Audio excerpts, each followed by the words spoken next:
Hi everybody, welcome to my next video. I know it's probably been a bit since I've actually shot some video and talking about things that I've watched on TV or in the theater.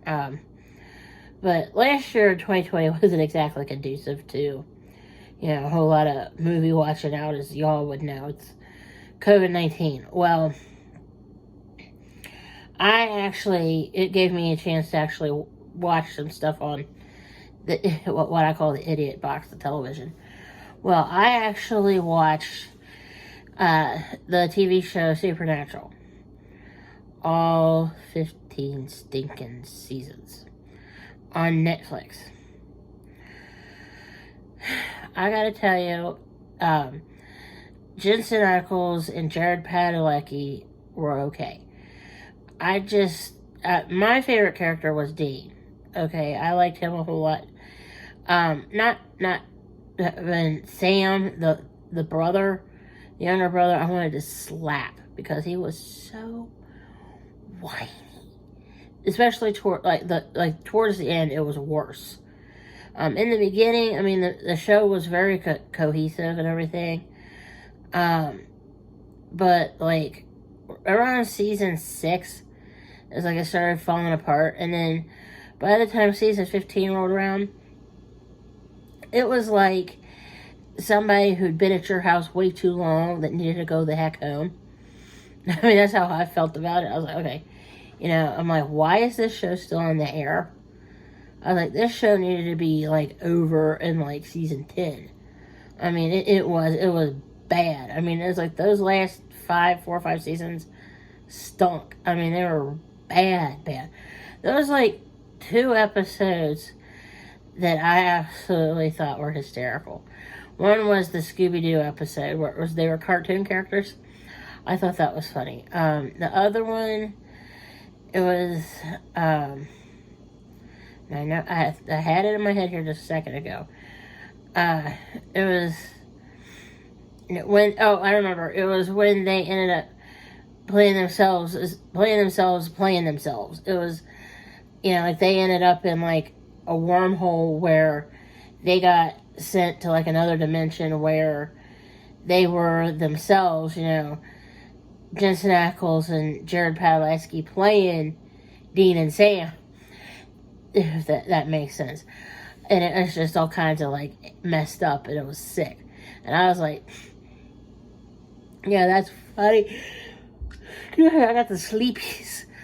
But yeah, it's just, that was like 2 of my favorite shows because I thought they were funny. I mean, it's like Dean says, who doesn't like Scooby-Doo from, like, childhood? The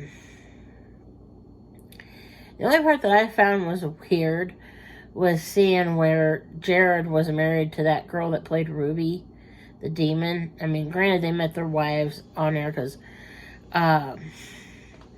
the girl played Ruby ended up marrying Jared, if I'm remembering right.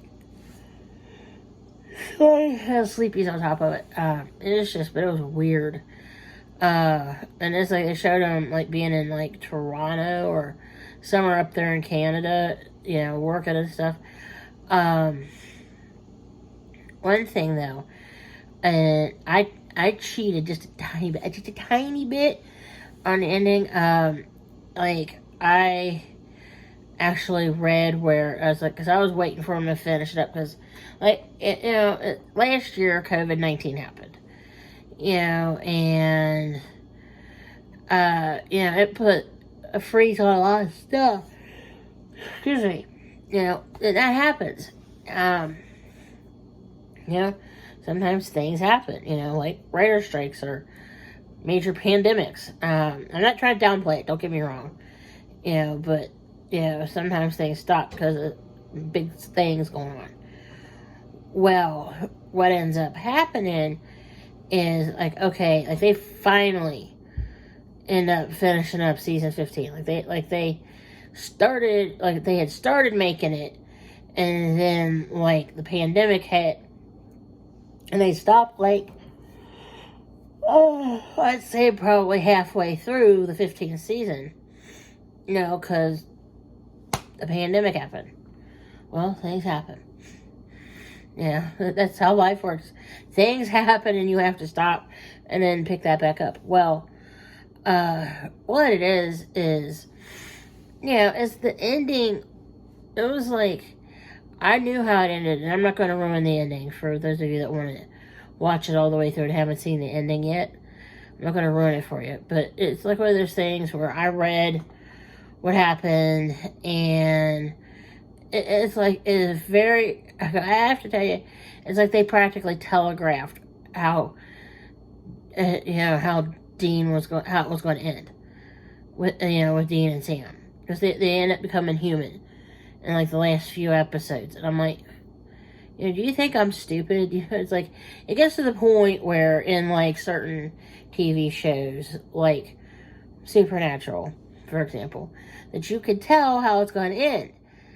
And it's like, for example, in True Blood, at the last season, I remember I watched the entire 7 seasons, however many seasons of True Blood, for example, there was, and I ended up telling my husband, I said, here's what's going to happen in True Blood. I said, what's going to happen is they're going to bring, the one guy back, and he's going to end up off in the one vampire, and then he's going to, end up getting Hoyt. That's what it was. They're going to bring Hoyt back from Alaska, and they're going to have him whack the one girl vampire that was hanging out with Jason, and then get married to Jess. That's exactly what ended up happening. And then he ended up whacking his mom because his mom just went, woo! I mean, it's the same thing that happened with Supernatural. It's just, it's like the ending. I'm like, hello? I'm like, I see this coming. It's like, what's wrong with you? It's like you're telegraphing how it's going to end before it ends. The one thing, though, and I thought this was especially touching, Castiel, the angel, they put that poor man through the ringer. That poor angel through the ringer. And, well, they also put Dean through the ringer. But Castiel is like at the end, it's like when Castiel leaves. I mean, granted, it was like one of those things where you kind of see that one coming too. But it's like he tells Dean that the relationship that Castiel had with Dean was the best relationship that Castiel had ever had in his entire life. And then he realizes that, that's the most important thing was their relationship. And I had an itch on my stomach, in case you're wondering what that sound was. I was scratching an itch. But that aside, but yeah, Castiel said, my relationship with you, I realize has made me happy, and this is, one thing that I'm grateful for. And then he dies. The nothing comes to get him. And he does it right as Lady Death is coming to get Dean. I'm like, and it's like nothing gets both of them. And I'm like, okay. But yeah, anyway, I mean, it's just, it's like half and half. I mean, I like the beginning of Supernatural, but it's like, as it gets later on, like, like seasons, I'd say 10 through 15, it kind of just goes, so it's like, I mean, it's kind of a mixed bag. But I will say this, and it's one thing, I can't stand Sam, the younger brother, Jared's character. He was a whiny butt. I mean, and I'm like, I wanted Dean to slap Sam so bad. I'm like, just slap him for me, please. I'm like, thinking, Dean, are you going to slap your brother for me? I mean, Dean was a bit of a... Dean needed a woman. Okay, that was the other problem. Is Dean needed a woman to kind of calm him down and straighten him out. He he wasn't Satan's little helper or whatever. I mean, the man, the man needed to get laid, is what it is. Excuse my language, but yeah, he needed something. All right. Well, anyway, I'm gonna pause here, and I have a few more videos for you in just a moment. Okay, so hang on.